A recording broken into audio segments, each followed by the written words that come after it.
지난주에 제가 학교를 다니다가 저희 교수님을 만나서 함께 차를 마시면서 이런저런 이야기를 나누었습니다. 그러다가 참 슬픈 이야기를 들었는데요. 신학교에 들어오는 학생이 매해 급격하게 줄어들고 있다는 것이었습니다.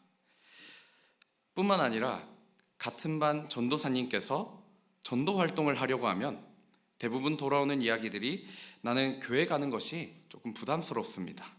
나는 교회를 가는 것이 좀 꺼려집니다. 한다는 이야기입니다. 요즘 세상은요, 복음을 전하는 사람보다 복음을 듣기 싫어하는 사람이 더 많은 시대인 것 같습니다. 그리고 이런 상황이 오늘날 우리 한국 교회의 현실이 되었습니다. 참 마음이 안 아플 수가 없죠. 제가 어릴 때만 해도 제 친구들이 다 교회를 간다고 하면 부모님들이 안심하고 교회를 보내기도 하고, 또 작은 간식이라도 먹으려고 초등학생 친구들이 길게 줄을 서면서 받기도 하고, 그렇게 좋은 추억이 참 많았던 것이 교회였는데, 날이 갈수록 부정적으로 변해버리는 이 교회 이미지가, 이 현실이 참 마음이 아픕니다. 그러나 여러분, 우리는 절망해서는 안 됩니다. 교회가 아무리 힘을 잃은 것 같아도, 그리고 사람들이 신은 없다 단정짓고 우리를 조롱하고 비난하여도 우리는 절망해서는 안 됩니다.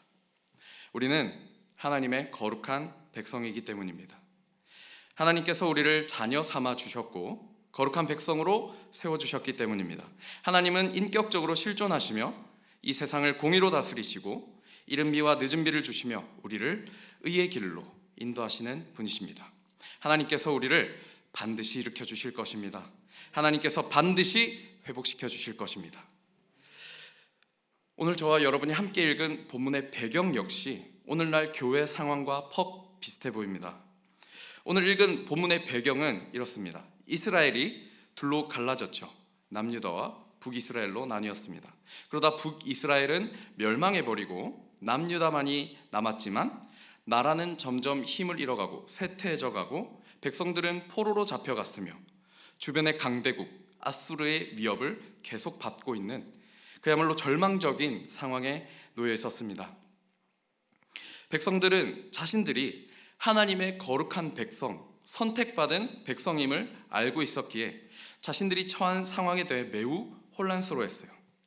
왜 하나님께서는 우리를 사랑하시는데, 우리는 하나님의 선택받은 백성인데 왜 우리 상황이 지금 이렇게 절망스러운가? 오늘 본문이 이런 상황에서 쓰여졌습니다. 이 이사야서 61장 1절에 화자, 말하고 있는 사람은요, 여호와의 영이 내린 사람, 성령을 받은 여호와의 종을 뜻하기도 하고, 우리가 너무나도 잘 알고 있는 메시아, 예수 그리스도를 나타내고 있습니다.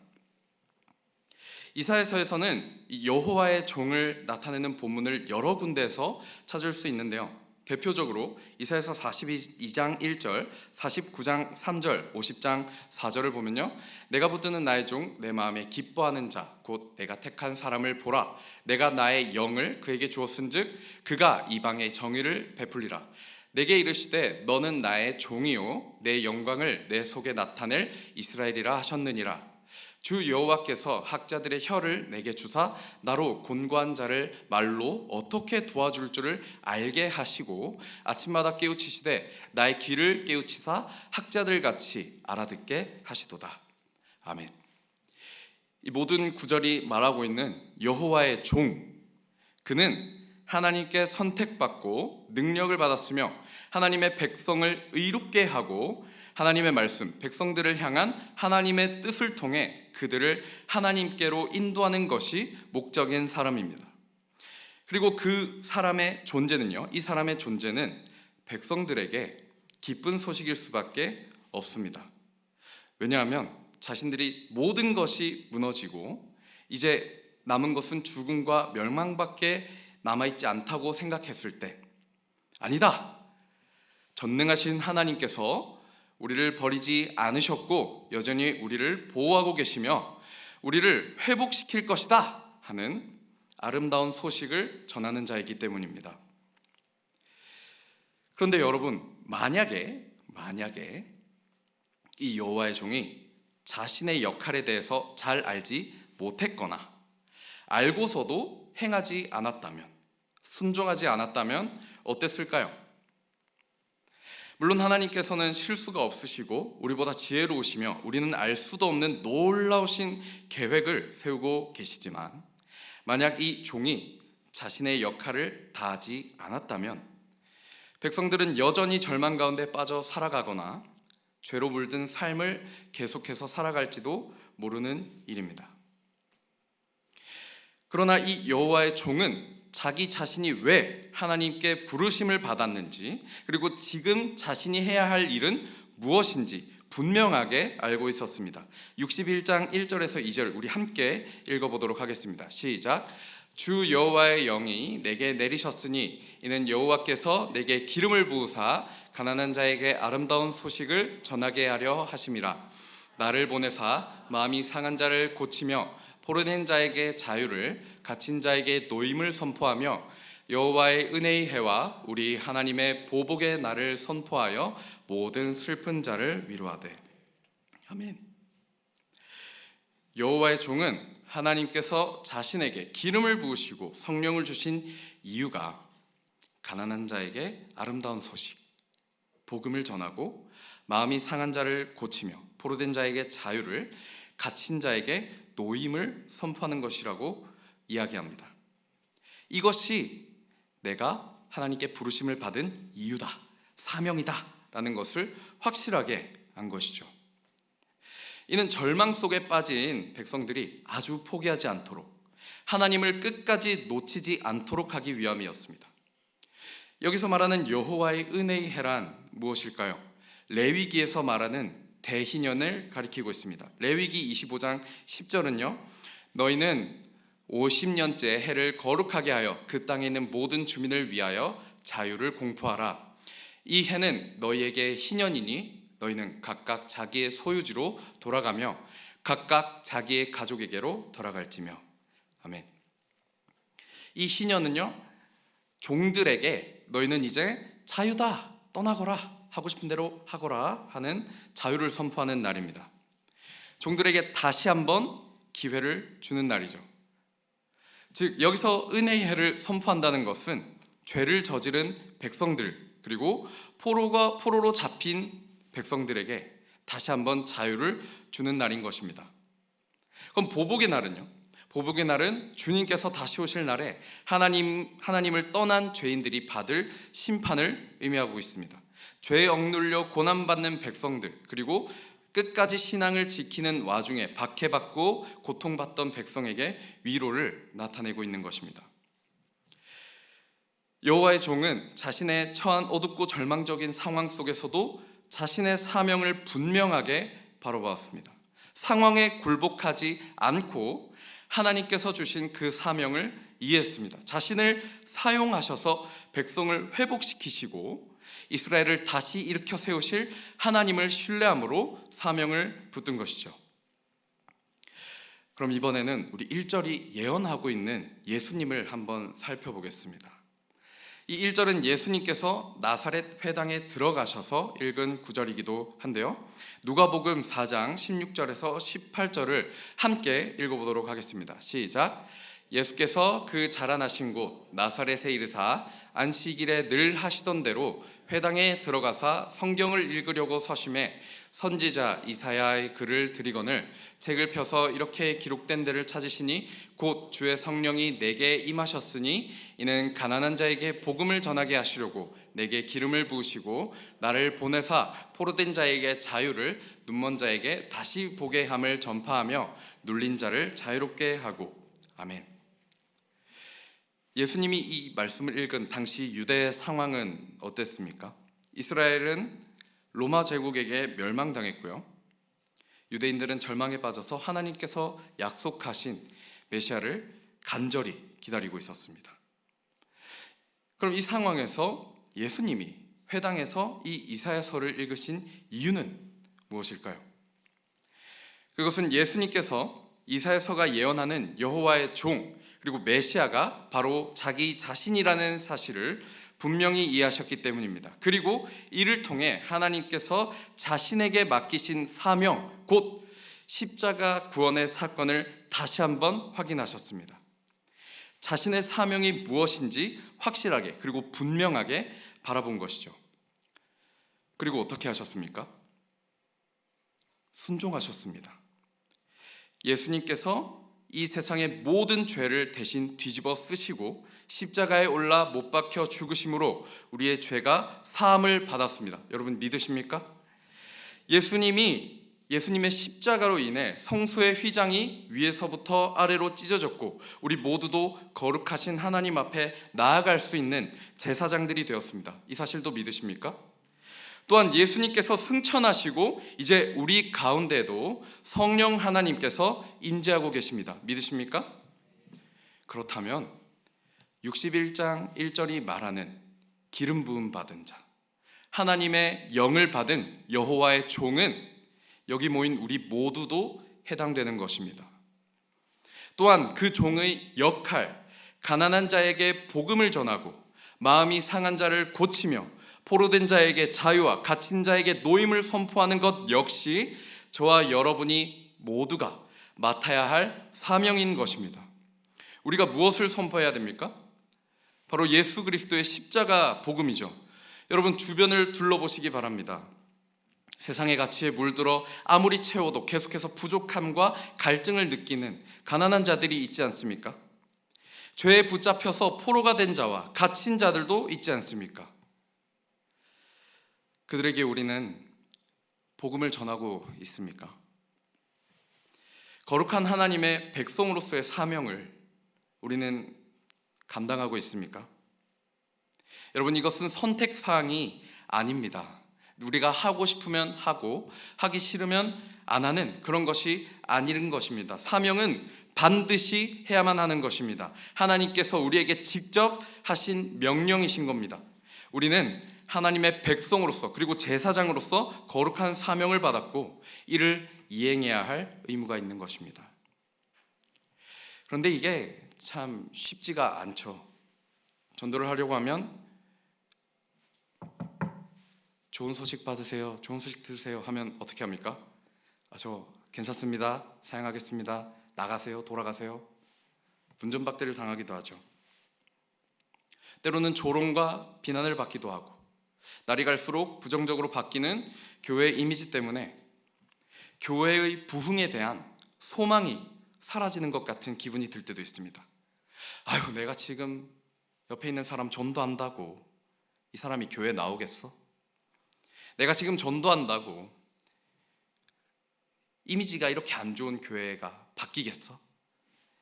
이런 생각이 들 때가 너무나도 많습니다. 그러나 여러분, 우리에게는 분명한 소망이 있습니다. 소망은 사라지지 않았습니다. 교회는 무너지지 않습니다. 왜 그렇습니까? 거룩하시고 전능하신 하나님께서 우리에게 회복을 약속하셨기 때문입니다. 이사야서 61장 3절에서 4절 함께 읽어보도록 하겠습니다. 시작. 무릇 시온에서 슬퍼하는 자에게 화관을 주어 그 죄를 대신하며 기쁨의 기름으로 그 슬픔을 대신하며 찬송의 옷으로 그 근심을 대신하시고 그들이 의의 나무 곧 여호와께서 심으신 그 영광을 나타낼 자라 일컬음을 받게 하려 하심이라. 그들은 오래 황폐하였던 곳을 다시 쌓을 것이며 옛부터 무너진 곳을 다시 일으킬 것이며 황폐한 성읍 곧 대대로 무너져 있던 것들을 중수할 것이며. 아멘. 슬픔 대신 화관을, 근심 대신 찬송을 주어서 하나님의 영광을 나타내는 의의 나무로 다시금 회복할 것이라는 약속을 하셨습니다. 지금의 상황이 우리가 봤을 때 아무리 암울해 보이고 희망과 소망이 없어지는 것 같아 보여도 하나님께서 반드시 회복시켜 주신다는 것입니다. 그리고 이 회복의 시작은 여호와의 종이 기쁜 소식을 전하는 것으로부터 시작한다는 것입니다. 우리는 그저 전하는 자들입니다. 그들의 회복은 하나님께서 하십니다. 그들에게 기쁜 소식, 아름다운 소식, 곧 예수 그리스도의 십자가를 전하기만 하면 그들의 회복은 하나님께서 하신다는 것입니다. 그뿐만 아니라 그들이 회복하면 거기서 끝나지 않고 황폐했던 곳을 다시 쌓고 무너진 곳을 다시 일으키며 황폐했던 성읍을 다시 중수한다고 합니다. 이것은 무엇을 의미합니까? 우리가 복음을 전한 사람들이 성장해서 그들도 우리와 같이 복음 전하는 자로 바뀐다는 것이죠. 그러면 그들도 그들의 사명, 복음 전하는 자의 사명을 받들어 복음을 전하고 또 그 복음을 받은 자들도 성장하여 다시 복음을 전하게 될 것입니다. 그렇게 지역이 회복되고 나라가 회복되며 온 열방이 회복되는 것입니다. 이 약속을 누가 하셨습니까? 이사야가 한 것입니까? 아닙니다. 하나님께서 하신 약속입니다. 하나님은 신실하시며 공의로우신 분이십니다. 그분께서 하신 말씀은 반드시 이루어집니다. 시간이 오래 걸릴지언정 하나님의 약속은 반드시 이루어집니다. 풀은 마르고 꽃은 시드나 주님의 약속은 영원할 것입니다. 그렇기 때문에 우리에겐 희망이 있습니다. 소망도 있습니다. 하나님께서 우리 교회를 그리고 이 나라를 다시 회복시켜 주실 것이라 약속하셨기 때문입니다. 따라서 우리는 담대히 복음을 전해야 합니다. 소망을 가지고 복음을 전해야 합니다. 물론 우리가 복음을 전하지 않아도 전능하신 하나님께서 일하시면 그들도 복음을 받고 변화될 수 있겠죠. 하지만 하나님께서는 우리를 사용하셔서 일하시는 것을 기뻐하신다는 사실을 기억하셨으면 좋겠습니다. 또한 우리가 하는 전도는요, 하나님이 세우신 구원 계획의 일부라는 것도 기억하셨으면 좋겠습니다. 하나님께서 저와 여러분을 복음 전하는 자로 세우신 이유가 바로 이 때문입니다. 우리가 전하지 않는다는 것은 하나님의 구원 계획에 동참하지 않겠다는 것이죠. 전능하신 하나님께서 일하시니까 내가 복음을 전하지 않아도 알아서 하나님을 믿겠지, 이렇게 생각하는 건 불순종에 가까운 일입니다. 로마서 10장 17절은 이렇게 기록하고 있습니다. 그러므로 믿음은 들음에서 나며 들음은 그리스도의 말씀으로 말미암았느니라. 아멘. 우리가 전하지 않으면 그들은 복음을 듣지 못할지도 모릅니다. 그들이 복음을 듣지 못하면 믿음도 생기지 않을 것입니다. 그렇기 때문에 우리는 예수 그리스도의 복음을 전해야 하는 것이죠.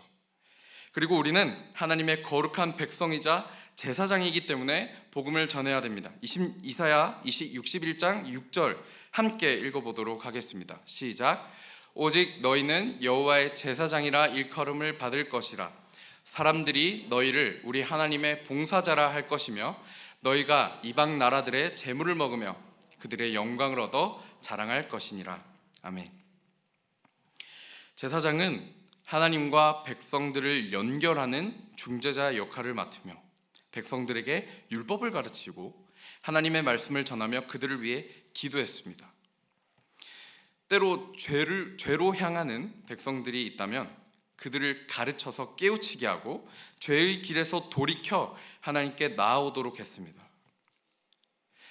이것이 바로 우리의 역할인 것입니다. 또한 우리는 하나님의 봉사자라고 합니다. 하나님께서 우리에게 명령하신 것, 곧 복음을 전하는 전도자의 역할을 수행하는 자들이기 때문입니다.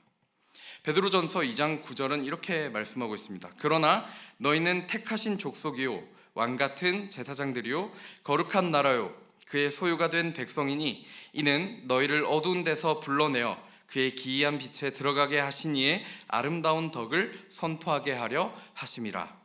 아멘. 우리가 죄의 가운데 있었을 때 하나님께서 우리를 살려주셨고 우리를 당신의 자녀로 삼으시며 택하신 백성, 제사장으로 세워주셨습니다. 그 이유가 무엇입니까?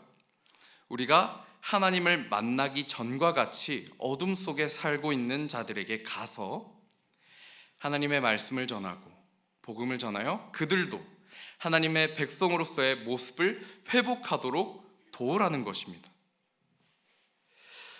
우리는 하나님의 거룩한 백성이요 제사장들입니다.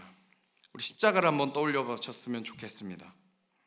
예수 그리스도께서 십자가에 달려 죽으심으로 우리의 죄를 사하셨습니다. 이전까지는 제사장 외에는 그 누구도 하나님, 거룩하신 하나님 앞에 나아갈 수 없었습니다. 그러나 예수님께서 우리와 하나님을 가라막았던 죄를 해결하셨기 때문에 이제 우리 모두도 하나님의 제사장으로 부르심을 받았습니다. 여러분, 우리의 사명을 기억하셨으면 좋겠습니다. 그리고 회복을 약속하신 하나님을 기억하셨으면 좋겠습니다. 죄로 인해 고통받는 자들을 기억하셨으면 좋겠습니다. 우리가 아니면 누가 고통받는 이들에게 다가가 영원한 생명과 진정한 평안을 주시는 예수 그리스도를 담대히 전하겠습니까? 사랑하는 여러분, 하나님께서 오늘도 우리를 사용하시기 원하십니다. 우리가 전하는 복음으로 인해 누군가의 영혼이 회복될 것입니다.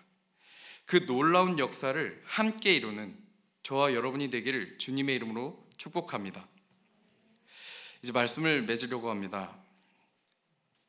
오늘 우리가 살아가고 있는 이 시대, 이 세상은 날이 갈수록 악해져 가고 있습니다.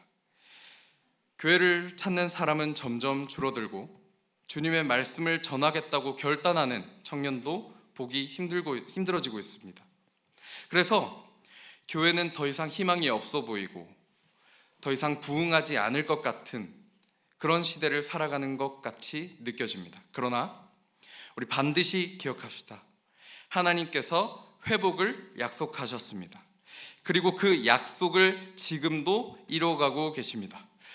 오늘 여기 모인 저와 여러분, 우리 모두가 바로 그 약속의 역사에 쓰임받는 하나님의 거룩한 백성이요 제사장입니다. 그러므로 우리의 사명은 분명합니다. 바로 예수 그리스도의 복음을 담대히 전하는 것입니다. 복음을 전하는 우리가 하나님께서 계획하신 회복의 시작임을 꼭 기억하셨으면 좋겠습니다. 이제 11월 2일에 새생명 축제가 이제 2주도 채 남지 않았습니다. 여러분, 아직 늦지 않았습니다. 지금이 바로 하나님께서 우리를 사용하실 때입니다. 죄로 인해 고통받고 죄의 포로가 되어 억눌린 자들에게 우리 주 예수 그리스도를 담대히 전하는 저와 여러분이 되기를 진심으로 소망합니다.